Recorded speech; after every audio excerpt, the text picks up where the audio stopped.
입은 자는 적으니라. 아멘. 우리 함께 기도하겠습니다. 하나님, 우리를 위해 독생자 예수라는 값진 잔치를 베풀어 주시니 감사합니다.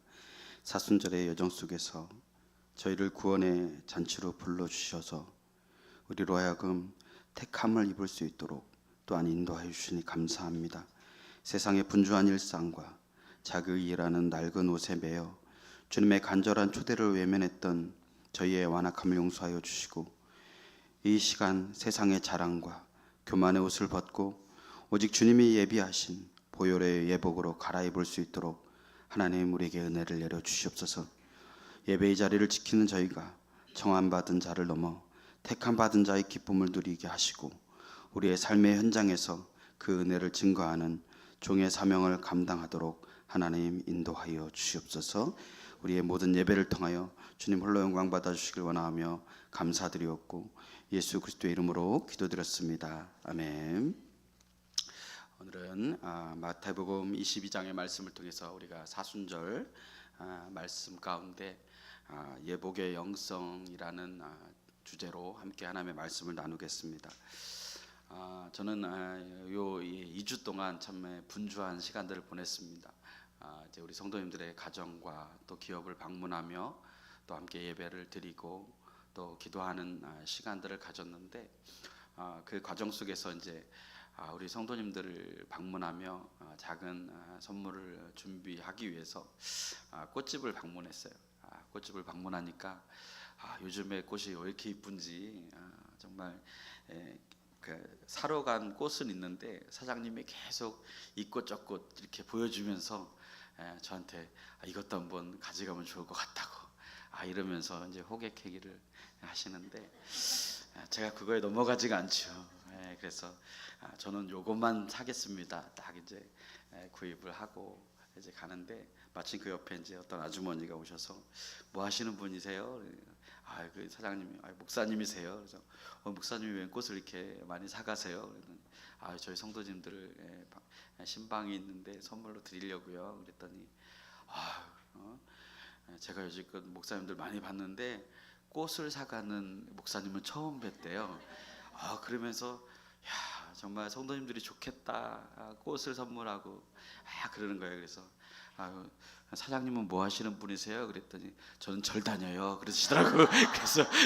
그래서 제가 우리 교회 나오면 꽃 드릴게요, 이제 그런 얘기를 이제 드렸는데, 꽃을 바라보며 우리나라가 사계절이 있잖아요, 그죠? 계절이 바뀔 때마다 이렇게 꽃들도 옷을 바꿔 입고 또 그러한 꽃들을 보면 참 우리가 참 마음에 참 큰 위로와 격려를 받죠. 꽃뿐만이 아니죠. 우리가 또 살아가다 보면 계절이 바뀌면 또 뭐가 바뀌어요? 역시 우리 교회 패셔니스타들이 많아가지고 딱 알아차리네요. 여러분, 세계에서 가장 비싼 옷이 얼마나 갈까요? 생각해 보셨어요? 처음 생각해 보시죠. 저도 설교 준비하면서 하도 궁금해가지고 세상에서 가장 비싼 옷이 얼마나 할까? 또 우리의 또 챗GPT를 활용해가지고 딱 쳐봤더니 쿠알라룸푸르에 이 나이팅게일이라는 옷이 있대요. 근데 이 옷이 얼마냐면 약 3천만 달러. 그 우리나라 돈으로 약 400억입니다. 옷 한 벌에 400억. 여러분 입고 다닐 수 있겠습니까? 400억? 왜 이렇게 비싼가 봤더니 다이아몬드가 750개가 박혀 있대요. 그래서 너무너무 비싼 거예요. 그래서 저런 옷은 누가 입을까? 물론 이제 그것을 뭐 하나의 이제 작품으로 디자이너가 만들기는 했지만, 어쨌든 왜 사람들은 그렇게 이제 가치 있고 좋은 옷을 입으려고 할까?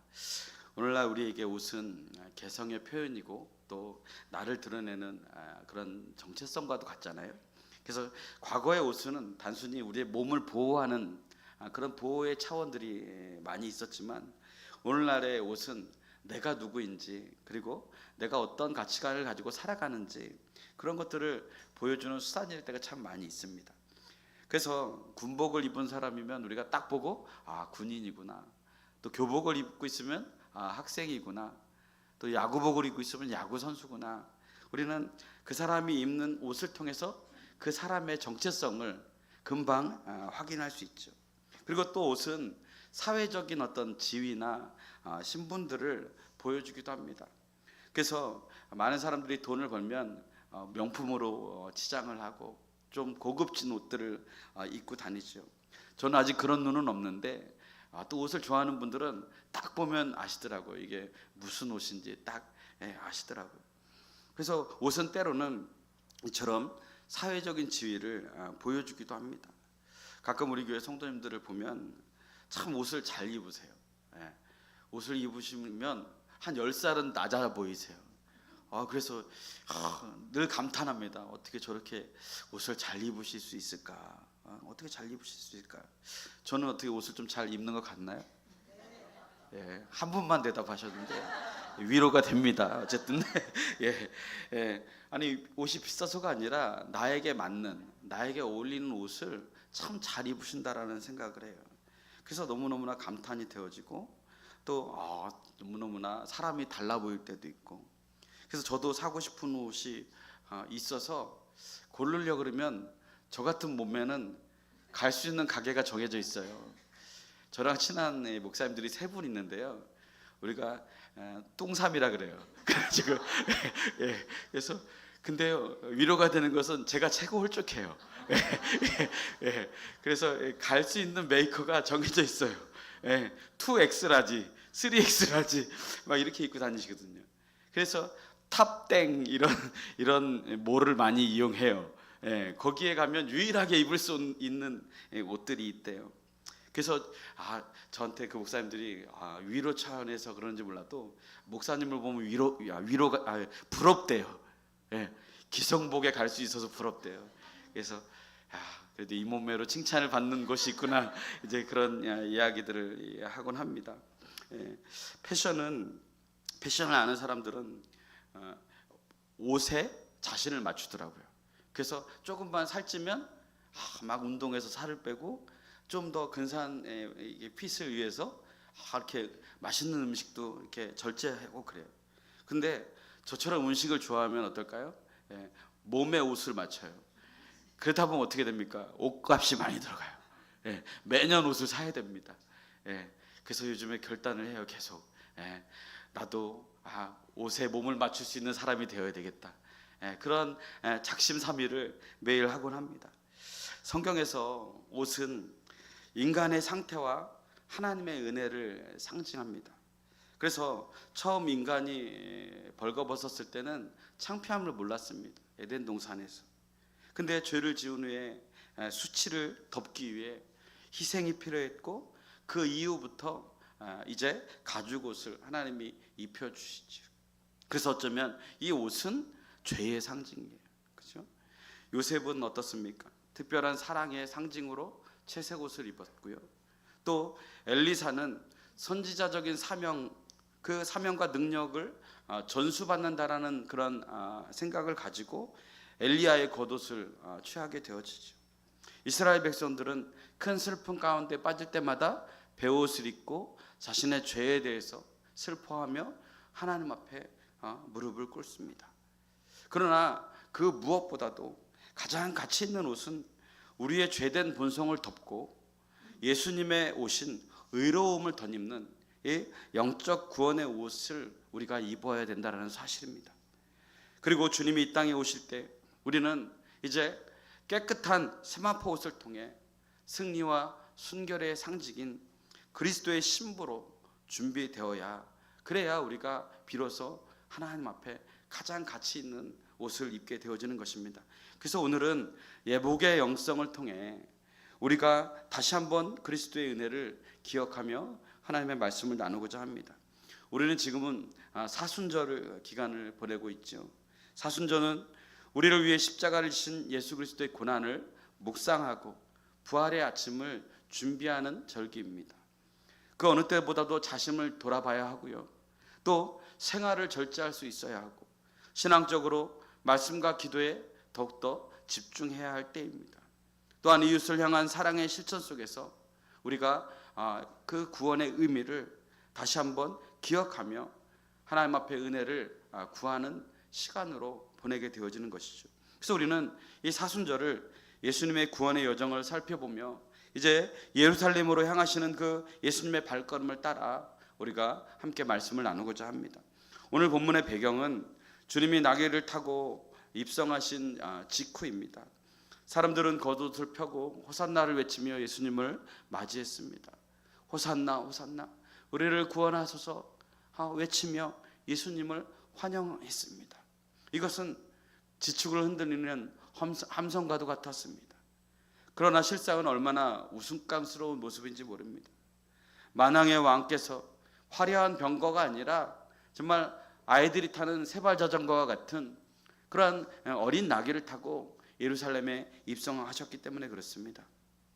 이 유머러스하면서도 비장한 입성은 세상의 권세와 하나님의 권세가 어떻게 다른지 우리에게 보여주는 것입니다.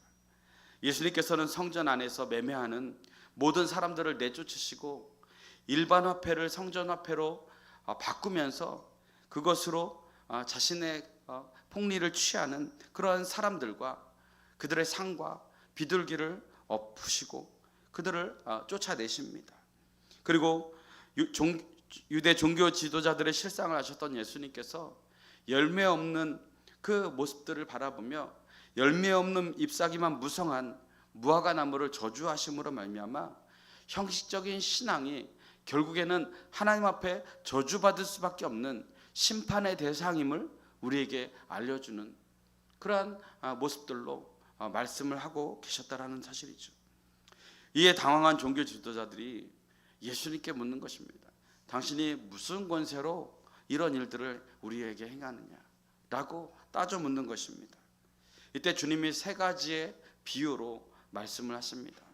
첫 번째는 두 아들의 비유, 두 번째는 포도원 농부들의 비유, 그리고 세 번째 비유가 오늘 우리 결론이자 바로 절정에 이르는 오늘의 말씀인 것입니다.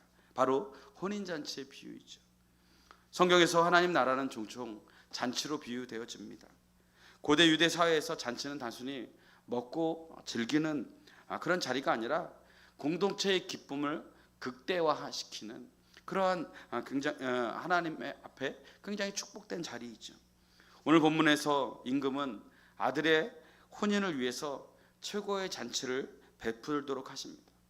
여기서 우리가 먼저 주목할 점은 주인의 인내와 또 정성입니다. 당시 관습에 따라서 주님은 이미 많은 사람들을 초대한 것 같습니다. 그래서 초대받은 자들이 이렇게 돌아오도록 보았지만 초대한 사람들이 다 나타나지가 않는 거예요. 그래서 사람들이 오기를 싫어했다라고 오늘 성경은 이야기를 하고 있습니다. 그래서 임금은 포기하지 않고 더 많은 종들을 보내서 상세히 어떻게 이 하객을 데리고 와야 할지 명령을 내리게 되어지죠. 우리 4절 말씀을 한번 보겠습니다. 함께 읽겠습니다. 시작. 다시 다른 종들을 보내며 이르되 청한 사람들에게 이르기를 내가 오찬을 준비하되 나의 소와 살찐 짐승을 잡고 모든 것을 갖추었으니 혼인잔치에 오소서 하라 하였더니 원문에는 소와 살찐 짐승을 복수형으로 기록하고 있습니다. 그러니까 뭐 몇 명, 한두 명 배불리 먹을 만한 것이 아니고 수천 명 또는 수만 명이 넘는 인원이 배불리 먹고도 남을 그런 압도적인 그런 풍요로움을 이야기하는 것입니다. 여기서 우리는 구원의 은혜가 얼마나 풍요롭고 얼마나 큰 것인가를 우리는 알 수 있습니다. 하나님이 베풀어 놓으신 천국 잔치는 어떤 한두 명만을 구원하기 위한 그런 제한된 자리가 아니라 하나님은 수많은 사람들이 다 모든 사람들이 구원에 이르기를 원하신다라고 성경은 우리에게 기록하고 있습니다. 그래서 하나님은 우리를 구원하시기 위해 대충 준비하신 적이 없습니다. 독생자 예수라는 가장 값진 재물을 잡으시고 모든 사람이 천국에 올 수 있도록 모든 것을 갖추어 놓으신 분이 바로 하나님이십니다. 그러니까 구원은 우리가 차리는 밥상이 아니라 하나님이 다 차려놓은 그러한 밥상에 우리가 숟가락만 얹는 그런 응답과도 같아요. 그래서 구원은 하나님의 초청에 믿음으로 반응하는 것입니다. 왜냐하면 모든 사람이 초청을 받았지만 다 못 온다고 했어요. 그러니까 주님이 이스라엘 백성들에게 택했잖아요. 그 백성을 내가 택해서 그들을 불렀는데 그들이 예수님 앞으로 나오지 않는 겁니다. 그러니까 다른 종들을 보내서, 다른 선지자들을 보내서 이제 그들뿐만 아니라 나의 택한 이스라엘 백성들뿐만 아니라 다른 이방인들도 다 데리고 와라. 그렇기 때문에 이 시간 여러분에게 베푸시는 예수님의 구원의 은혜는 부족함이 없는 것입니다. 그러나 비유 속 사람들의 반응은 너무나 냉담합니다. 너무나 모욕적입니다. 그들은 임금의 초대를 거들떠보지도 않았다라는 것이에요. 그들이 잔치에 가지 않은 이유를 오늘 성경이 뭐라고 이야기합니까? 그들이 그 잔치에 가지 않은 이유는 어떤 간음이나 살인 같은 흉악한 범죄 때문이 아니라는 사실이에요. 한 사람은 자기 밭으로 가고 한 사람은 자기 사업을 하러 갔습니다. 그들은 세상적으로 보면 매우 부지런한 사람들입니다. 성실한 납세자였고 일터의 역군들이었습니다. 그러나 사순절을 보내면서 우리가 깨달아야 할 무서운 진리가 여기 있는 것입니다. 때로는 우리가 자랑하는 그 일상이 신앙의 가장 큰 적이 될 때가 있다는 것입니다. 하나님이 주신 복과 소유를 관리하느라고 오히려 그 복의 근원이 되신 하나님을 잊어버리고 망각하며 살아간다는 사실이에요. 오늘날 우리는 하나님으로부터 예배의 초대를 받습니다. 그러나 문제는 우리는 너무나 바쁘다라는 사실이에요. 때로는 일 때문에, 때로는 놀러 다니느라고, 때로는 친구들과 어울리느라고 점점 하나님의 초대를 무시합니다. 때로는 그러한 것들에 빠져서 이제 더 이상 예배에 대한 감격도 또 예배에 대한 우선순위도 잃어버리며 살아가고 그것에 대해서 더 이상의 죄책감을 느끼지 않고 살아가는 것입니다. 하나님이 주신 복을 누리느라고 정작 하나님을 기쁘시게 하는 자리에 소홀할 때가 많다라는 것입니다. 이러한 소홀함 때문에 그래도 우리가 하나님 앞에 죄송하고 미안한 마음이 있다면 그나마 다행입니다. 그러나 이제는 처음에는 미안했던 그 모습들이 나중에는 권리가 되어지고 또 더 이상 이제 하나님을 찾지 않는 모습까지 나아가게 된다면 그것은 더 이상 복이 될 수 없는 것입니다. 이스라엘의 초대왕으로 선택받은 사울은 겸손한 마음 때문에 왕이 됐습니다. 베냐민 지파라는 작은 가문에서 하나님은 그를 높여주셨습니다. 그가 높임을 받으니까 어떻겠습니까? 많은 것을 누릴 수 있는 기회가 생겼어요. 많은 사람들이 이 사울왕을 추종하기 시작했습니다. 그리고 많은 것을 소유할 수 있게 되었습니다. 얼마나 큰 복입니까? 하나님 앞에 택함을 받았을 때 주시는 놀라운 축복. 우리도 다 이러한 것들을 원하지 않습니까? 그런데 문제는 뭐냐면 유통기간이 있다라는 사실이에요. 어떤 유통기간이죠? 하나님을 온전히 경외하는 시간 동안. 우리가 하나님을 온전히 믿지 못하는데 더 잘 되는 분들이 있죠. 왜 그럴까요? 그것은 축복이 아닙니다. 그것은 사탄이 우리를 하나님께로 멀어지게 하는 그러한 또 다른 방법이라는 사실이에요. 사울은 점차 하나님과의 관계보다 자신의 체면을 생각하게 됐습니다. 자신이 누리고 있는 이 권력을 더 많이 누리고 싶고 또 이제 더 이상 하나님의 간섭을 받고 싶지 않고 내 뜻대로 내 인생의 내가 내 인생의 주인이 돼요. 이 나라를 내가 내 힘으로 다스리고 싶은 마음들이 점점 늘어나게 되었습니다. 사울은 전쟁을 앞두고 사무엘 선지자를 기다리지 못하고 본인이 직접 제사를 드리는 월권을 행하게 됩니다. 그리고 아말렉 전투 후에는 하나님의 명령을 어기고 좋은 전리품을 챙기는 불순종한 모습으로 하나님과 이제 점점 더 멀어지게 되었습니다. 순종이 제사보다 낫다는 질책을 받으며 하나님께 버림받게 되고 그가 누려왔던 모든 왕위는 이제 믿음의 사람인 다윗에게 옮겨가게 되어집니다.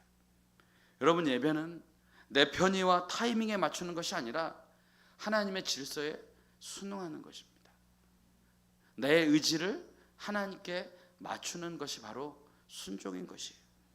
하나님보다 하나님이 주신 것을 더 신뢰할 때 그것은 우리를 영원에 머물지 못하게 하는 촉새가 될 수 있습니다. 심지어 어떤 이들은 복음을 전하는 종들을 모욕하고 죽였습니다. 이것은 자신들의 기득권과 종교적인 자존심을 지키기 위해 선지자들과 예수님까지도 십자가에 못 박는 유대인들의 그 완악함을 보여주는 것입니다. 결국 예수님의 경고에도 그들은 회개의 기회를 무시하고 잃어버립니다. 거절당한 은혜는 결국 그들에게 심판으로 다가왔고 예루살렘은 불타게 되어져 버렸습니다. 다시 본문으로 돌아와서 유대인들이 복음을 거절하자 이제 임금이 명령하게 되어집니다. 9절 말씀 한번 읽어보겠습니다. 시작. 내 거리 길에 가서 사람을 만나는 대로 혼인잔치에 청하여 오라 한대. 하나님이 택하시고 하나님이 초대했던, 예약했던 그들이 오지 않자 하나님은 다시 명령을 내리는 것이죠. 이것은 거룩한 풍자입니다. 원래 초대받았던 귀빈들이 자격 미달로 판명되자 이제 잔치의 문턱을 하나님이 낮추십니다. 그리고 그 경계를 허무십니다. 길거리의 불황자들, 가난한 자들, 병든 자들, 심지어 이방인들까지도 잔치에 초대함을 받습니다. 본문이 무엇을 강조합니까? 10절 말씀을 한번 보겠습니다.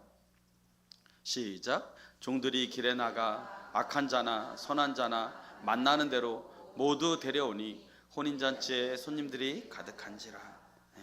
이것이 오늘 우리가 이 자리에 앉아있는 이유입니다. 하나님은 구원받는 자들이 가득하길 원하십니다. 하나님은 모든 영혼들이 구원에 이르기를 원하시는 줄로 믿습니다. 우리는 원래 영적으로 청함받은 명단 안에 없었습니다. 그러나 하나님의 은혜는 인간의 거절을 뚫고 이제 내 거리로 나가서 그 길 끝까지 흘러가고 또 우리에게까지 흘러왔습니다. 이제 하나님 나라는 혈통과 공로의 성벽을 허물고 주인의 초대에 응하는 모든 자에게 열려 있다라는 사실입니다. 구원으로 초청되어지는 일에는 그래서 차별이 없습니다. 9절과 10절에 반복되어지는 단어가 무엇입니까? 만나는 대로. 만나는 대로 모두 데려오라. 만나는 대로 모두 청하라. 만나는 자들에게 모두 복음을 전파하라 라는 것입니다. 전도할 사람이 없는 것이 아닙니다. 전도의 대상은 오늘 이 시간 우리의 주변에 있습니다. 우리가 만나는 모든 사람들은 전도의 대상이고 구원의 대상이고 하나님의 초청에 반응해야 할 사람들입니다. 선교학자인 도널드 맥가브란이 그런 이야기를 합니다. 선교란 문화와 언어의 장벽을 넘어 복음을 전하고 교회를 세우는 것, 그것이 바로 선교다라고 이야기하고 있습니다. 이것을 우리의 삶에 적용해 보면 우리의 모든 환경과 상황을 뛰어넘어서 복음을 전하고 그들이 예배자로 살아갈 수 있도록 초청하는 것, 그것이 바로 우리가 감당해야 할 사명인 줄로 믿습니다. 하나님의 사랑은 경계가 없습니다. 단지 구원의 초청에 우리가 응하느냐 응하지 않느냐가 문제인 것입니다. 구원은 누구에게나 은혜로 허락되었지만 그것을 믿음으로 받아들일 때만 구원을 얻는 줄로 믿습니다. 이 사순절 하나님은 우리에게 명령하십니다. 길에 나가서 악한 자나 선한 자나 예수님을 믿지 않는 자나 모든 자를 다 데려오라. 전국잔치에 다 초청하라 라고 우리를 명령하십니다. 그것이 바로 종들의 사명인 것이죠. 그들이 그냥 잔치에 온 것이 아니고 종들이 사명을 감당했기 때문에 잔치에 참여할 수 있었다라는 사실입니다. 전하는 자가 없는데 어찌 들으리요? 라고 말씀하지 않습니까? 그렇습니다. 우리의 사명은 전하는 것입니다. 데려오는 것입니다. 하나님의 명령에 순종해서 세상으로 나가서 우리는 복음을 전해야 합니다. 제가 지난주에 게시판에 영혼 구원을 위한 전도 대상자를 기록해달라고 광고했습니다. 여러분에게 청했습니다. 하나님의 말씀을 따라서 여러분들에게 청하고 간절히 부탁했습니다. 근데 그 청함을 아무도 받지 않았어요. 놀라운 일입니다. 우리에게 청함을 받아도 안 올 수 있습니다. 그러나 우리는 우리의 사명을 감당해야 합니다. 그것이 무엇입니까? 청하라는 것이죠. 그러나 청하지 않는다면 어떻게 오겠습니까? 교회의 사명은 전국잔치에 주인을 기쁘시게 하기 위해서 복음을 전하는 것입니다. 요즘은 정말 전도하기가 어려운 때입니다. 어렵기에 우리는 함께 기도해야 합니다. 그러나 기도만으로는 부족합니다. 나가야 합니다. 집이 멀어서 아닙니다. 그 동네에서 만나는 대로, 하나님이 나를 그 동네에서 만나게 하시는 대로 우리는 청하고 복음을 전하면 됩니다. 그리고 결정은 그들이 하는 것이고 우리는 기도할 뿐입니다. 특별히 사순절 기간 동안 주님이 여러분들을 위해 이 땅에 오셨다고, 주님만이 우리의 소망이라고 종의 사명을 가지고 길로 나아가 우리를 보내신 그 삶의 자리에서 주의 복음을 전하며 우리에게 주신 사명을 감당하는 저와 여러분들이 되어주시기를 주님의 이름으로 축복합니다. 설교의 마지막은 가장 엄중한 경고로 치닫습니다. 잔치 자리가 가득 찼을 때 임금이 들어옵니다. 그런데 주인의 눈에 유독 예복을 입지 않고 잔치 자리에 참여한 사람을 발견하게 됩니다. 길거리에서 갑자기 불려왔는데 어떻게 예복을 준비하냐고 항변하는 분들도 계십니다. 저도 이 말씀을 묵상하며 아니 초청했는데 부를 때는 언제고 아쉬워서 찾을 때는 언제고 내쫓냐? 정상이냐? 라고 생각을 했었어요. 그런데 이것은 당시의 이 유대 문화, 고대 문화를 이해하지 못하면 이걸 해석할 수 없습니다. 피소리는 역사적인 배경을 토대로 이 말씀을 이해할 수 있어야 합니다. 당시에 왕실 잔치에는요, 입구에서 임금이 무료로 나눠주는 예복이 있었다 그래요. 그래서 예복이 준비되어지지 않는 자들도 임금 앞에서 최소한의 격식을 가질 수 있도록 그 예복으로 바꿔 입고 이 잔치에 참여를 하도록 했다고 합니다. 그러니까 이 사람이 예복을 입지 않았다라는 것은 왕이 제공한 호의를 거부하고 제멋대로 이 잔치에 앉아 있었다라는 것입니다. 그래서 임금이 묻는 거예요. 친구요, 어찌해서 당신은 예복을 입지 않고 이 자리에 앉아 있느냐? 내가 잔치에 참여할 수 있도록 너를 위해서 가장 좋은 예복을 준비해야 했는데 왜 그냥 들어와 있느냐? 라는 것이에요. 유구무원이죠. 핑계댈 수 없습니다. 그는 결국 바깥 어두운 데로 내던지게 됩니다. 여기서 예복이 무엇일까요? 바로 예수 그리스도입니다. 구원은 세상의 옷을 벗고 전국잔치에 참여하기 위해 하나님이 준비하신 예수 그리스도라는 옷을 우리가 덧입을 때, 우리의 죄를 벗어버리고 예수 그리스도의 의가 우리에게 덧입혀질 때 천국에 들어가는 것입니다. 우리가 하나님 나라의 잔치에 참여할 수 있는 유일한 근거는 그래서 내가 입고 있는 세상의 어떤 성공의 옷, 세상의 풍요로운 옷, 종교적인 경력이나 종교적인 직분이 아니라 내 더러워진 죄의 누더기를 벗어내고 하나님이 준비해 주신 예수 그리스도의 옷을 덧입는 것인 줄로 믿습니다. 지금 유대 종교 지도자들이 자신의 율법의 의라는 옷을 여전히 고수하고 있습니다. 그리고 예수 그리스도라는 그 옷을 거부하고 있는 것이에요. 하나님이 준비해 주신 유일한 그리스도의 예복을 거부하고 자신의 의로 구원을 받을 수 있다라고 고집을 하고 있는 것입니다. 우리 또한 그렇게 살아가고 있지 않습니까? 우리가 날마다 예수 그리스도를 힘입어 살아가야 하는데 여전히 종교 생활은 하고 여전히 직분은 가지고 있지만 예수 그리스도를 의지하는 믿음으로 살아가지 않고 세상의 신념과 세상의 기준과 세상의 모습들로 세상 사람들과 별 다르지 않는 옷을 바꿔 입지 않는 모습으로 살아가고 있지 않은지 우리 스스로를 돌아봐야 합니다. 오늘날 많은 사람들은 여전히 복음을 받아들이지 않습니다. 그리고 자신의 노력과 자신의 의로 자신을 덮으려고 합니다. 세상에서 부와 성공을 통해 스스로가 인생의 주인이 되려고 합니다.